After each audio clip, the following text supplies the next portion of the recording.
నమస్కారం ప్రేక్షకులారా. ఇప్పుడు మనం జూలై నెల రాశి ఫలితాలు మనం చూస్తున్నాం. ఆ వరుసలో మనం ఇప్పుడు మీన రాశి వాళ్ళకి ఎట్లా ఉందనేది చూద్దాం. మీన రాశి అనగా మనకి పూర్వ భాద్రపద నక్షత్రం, మరియు మనకి ఉత్తర భాద్రపద నక్షత్రం, మరియు రేవతి నక్షత్రం ఉన్నటువంటిది. మనకి రాశిలోనేమో శనీశ్వరుడు ఉన్నాడు, 3వ స్థానంలో మంగళుడు ఉన్నాడు. అదేలాగా 4వ స్థానంలో సూర్యుడు ఉన్నాడు. సూర్యుడేమో మనకి 17వ తారీఖున ఇక్కడికి కర్కటక రాశికి వచ్చేస్తారు. బుధుడేమో మనకి కర్కటక రాశిలోనే ఉన్నారు. ఆయన వక్రంగా ఉన్నారు. వక్రంగా ఉంటూ ఆయనేమో 7వ తారీఖున ఇక్కడికి వెళ్ళిపోతారు. మళ్ళీ 24వ తారీఖునేమో వక్ర నివృత్తి అవుతారు. శుక్రుడేమో మనకి 5వ స్థానంలోనే ఉన్నారు కర్కటక రాశిలో. ఆయనేమో 4వ తారీఖున ఇక్కడ సింహరాశికి వచ్చేస్తారు. గురువు మీన రాశిలోనే ఉంటున్నాడు. 6వ స్థానంలో సింహరాశిలో మనకి కేతు ఉన్నారు. మీకు 12వ స్థానంలో రాహు ఉన్నారు. ఇదనమాట బేసిక్ గ్రహచారం. కాకపోతే ఈ ఈ ఒక కాంబినేషన్ మనకి 5వ స్థానంలో అన్ని గ్రహాలు ఉన్నాయి. ప్రెగ్నెన్సీ రిపోర్ట్స్ అన్నది పాజిటివ్ రావడం, పుత్ర ప్రాప్తి అన్నది కావడం అన్నది ఈ విషయం. అదేలాగా ప్రెగ్నెన్సీ కోసం ఎవరెవరు ట్రై చేస్తున్నారో వాళ్ళకంతా విషయాలన్నీ పాజిటివ్గా రావడం అన్నది జరుగుతుంది. ఎందుకంటే 8వ స్థానాధిపతి అయిన శుక్రుడు ఏమో ఇక్కడే ఉంటున్నారు 5వ స్థానంలో. సక్సెస్ఫుల్ అవుతుంది. అదేలాగా మనకి ఇది ఫస్ట్ హాఫ్, మనకి 17వ తారీఖు వరకు ఉన్నటువంటి ఫలితాలు. అందులోనూ మనకి 4వ తారీఖున ఈయనేమో 6వ స్థానానికి వెళ్ళిపోతున్నారు. శుక్రుడు 6వ స్థానానికి వెళ్ళిపోతున్నారు. ఈయనేమో 7వ తారీఖున అంటే వెళ్ళిపోతున్నారు. ఇంకో స్లైడ్లో చూద్దాం, మనకి ఈజీగా ఉంటుంది.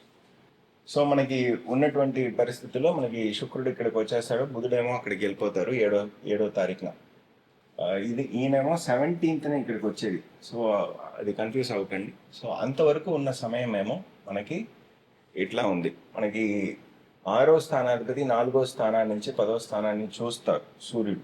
సో చూసేటప్పటికి మనకి బిజినెస్ పరంగా లోన్ కావాలి, దాన్ని ఎక్స్పాండ్ చేయడానికి, దీనికి అంటే దానికి అంతా సపోర్టివ్ అయిన ఒక సమయంగా ఆ టైం పీరియడ్ ఉంటుంది. అందులోనూ మనకి ఇది ఏమో మనకి ఎస్పెషలీ మనకి 17వ తారీఖు లోపల, ఎస్పెషలీ 4వ తారీఖు లోపల మనకి జరిగే అవకాశం ఉంది. లేకపోతే 18వ తారీఖు తర్వాత మనకి ఇది జరిగే అవకాశం బాగుంది. బిజినెస్ రిలేటెడ్ విషయాలన్నీ మళ్ళీ స్టెబిలైజ్ అయ్యి మళ్ళీ రీమొబిలైజ్ అయ్యే ఒక అవసరం అన్నది ఈ టైం పీరియడ్లో మనకి తెలుస్తుంది. మంగళుడు ఒక దృష్టి మీకు 9వ స్థానాన్ని వస్తుంది కాబట్టి కొత్త కాంటాక్ట్స్, అది పెద్దోళ్ళ ఒక కాంటాక్ట్స్, ఒక బిజినెస్ ఎక్స్పాన్షన్కి కావాల్సిన సపోర్ట్ సిస్టమ్, అదేలాగా మీకు కావాల్సిన ఒక తగైన సపోర్ట్ సిస్టమ్ వాళ్ళందరూ మీకు దొరుకుతారు. ఒక మోడిఫికేషన్ అనేది జరగవచ్చు. ఇంట్లో ఏదైనా ఒక మోడిఫికేషన్స్ అవి చేస్తున్నారంటే అవన్నీ జరగవచ్చు. అదేలాగా ఒక శుభకార్యం అన్నది, దానికి ఒక ఎక్స్పెండిచర్ అనేది మనకి రావచ్చు ఈ టైం పీరియడ్లో. పుత్రుల వల్ల మనకు ఒక గర్వం అయ్యే ఒక అవసరం అన్నది ఈ టైం పీరియడ్లో రావచ్చు. స్పెక్యులేటివ్ గెయిన్ అన్నది 50-50 ఈ టైం పీరియడ్లో మనకి ఉంది. కాకపోతే అది జాగ్రత్తగా చూసుకోండి. మెయిన్ పాయింట్ ఏంటంటే మనకి శనీశ్వరుడు వక్రం అవుతున్నారు 27వ తారీఖున రేవతి నక్షత్రంలో. వక్రం అవుతున్నారు అనగానే కొద్దిగా మనం జాగ్రత్త పడాలి. మన హెల్త్ గురించి మనం జాగ్రత్త పడాలి.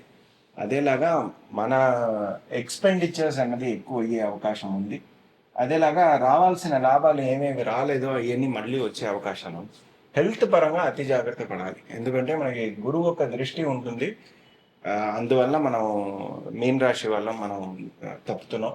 కాకపోతే ఇప్పుడు ఏంటంటే మనకి ప్రాబ్లం ఏంటన్నది తెలుస్తుంది, దానికి రెమెడీ కూడా మనకి తెలుస్తుంది ఈ టైం పీరియడ్లో. దానికి తగ్గట్టు మనం చూసుకుంటే మంచిది ఈ టైం పీరియడ్. బుధుడు ఒక దృష్టి కూడా మనకి 10వ స్థానంలో ఉంది కాబట్టి కొత్త బిజినెస్ వెంచర్స్ అన్నది దొరికే అవకాశం కూడా ఉంది. ప్రాపర్టీ సేల్ వలన మనకి ఒక లాభం అనేది వచ్చే అవకాశం కూడా ఉంది.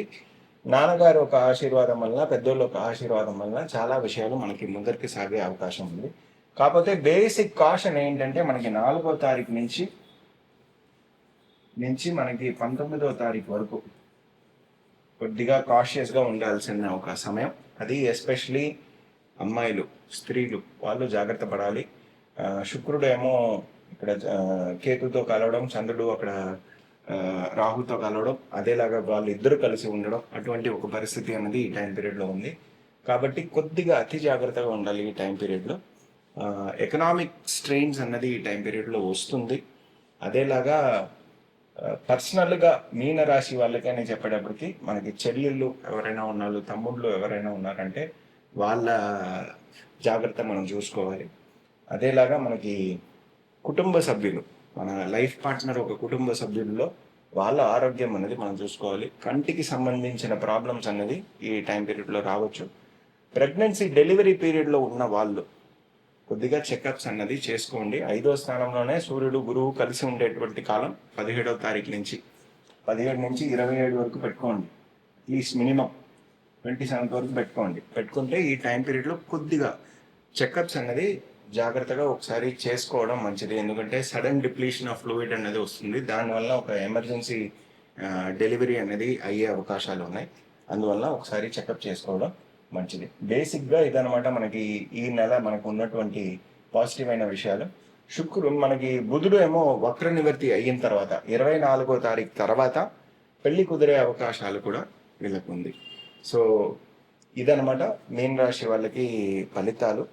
వీళ్ళకి చేయాల్సిన రెమెడీ ఏంటంటే మనకి బేసిక్గా మహాలక్ష్మి ఒక ఆరాధనలు వీళ్ళు చేసుకుంటూ ఉండడం, అది మనకి శుక్రవారం పూట వీళ్ళు రావడం, అదేలాగా శివుడు క్షేత్రాలు ఏమేమి ఉన్నాయో అక్కడికి వెళ్ళి రావడం, అది ఎస్పెషలీ మనకి గురువారం పూట, అదేలాగా సండే రోజున రవివారం పూట వెళ్ళి రావడం వీళ్ళకి మంచి రిజల్ట్స్ అన్నది ఇస్తుంది.